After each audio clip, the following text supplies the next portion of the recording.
Assalamu alaikum rahmatullahi wa barakatuhu. Something else I'd like to share about Ramadan and mental health is that this is a really good opportunity to take a step back from the world.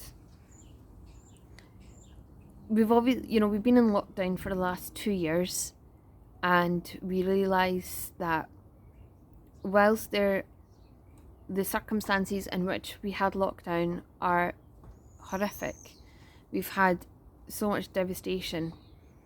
One thing to take away is the fact that we are able to make those decisions to isolate ourselves from things that cause us harm. And we can extend that as well to not just things, but to people and to activities that cause us harm. Ramadan is a great chance to have that reflection, because we don't have the influence of the shaitan, and instead we can actually see things for what they actually are. Using the month of Ramadan as a really great chance to then self-reflect and to actually see what influences you.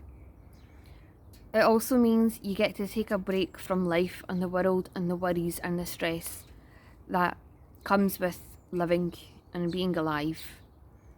This is why Allah Ta'ala gave us this chance to take a break, to take a breather, to step away from the world. And we use the month of Ramadan as a chance, as an excuse really, to just be silent. And that's why ibadah is encouraged, because ibadah is also a form of meditation, and we can find solace in this. Doing something very simple like your tasbih, the repetition of doing the tasbih can be equated to mindfulness, because as you do your tasbih, you're just focusing everything on that one word, your breath, your breathing, and the recitation.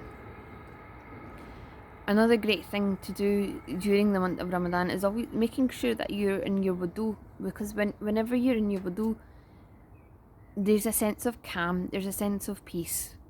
So one of the things that I usually make an effort, and then I have managed, alhamdulillah, to carry this on, is to, as much as possible, is to remain in wudu. Mostly because I keep thinking, well, I don't know when I'm going to die. Only Allah Ta'ala knows when my last breath is going to be. And I would rather die whilst being in the state of wudu. So that's pretty much my main reason why I always make sure I try to have my wudu. And then obviously there's the Quranic recitation. Sometimes that can be overwhelming, depends on what kind of frame of mind that you're in. But if you can, do the recitation. But if you can't, it's not the end of the world. You can do recitation of anything, even if it's a small surah. Anything that you do, Allah knows what's your intention, and you're going to get rewarded for your intention.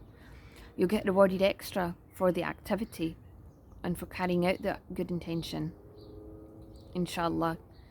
But Allah Ta'ala is most forgiving, and the bottom line is that Allah knows what's going on in your heart, what's going on in your mind, and what is your circumstance. You're not answerable to any living person.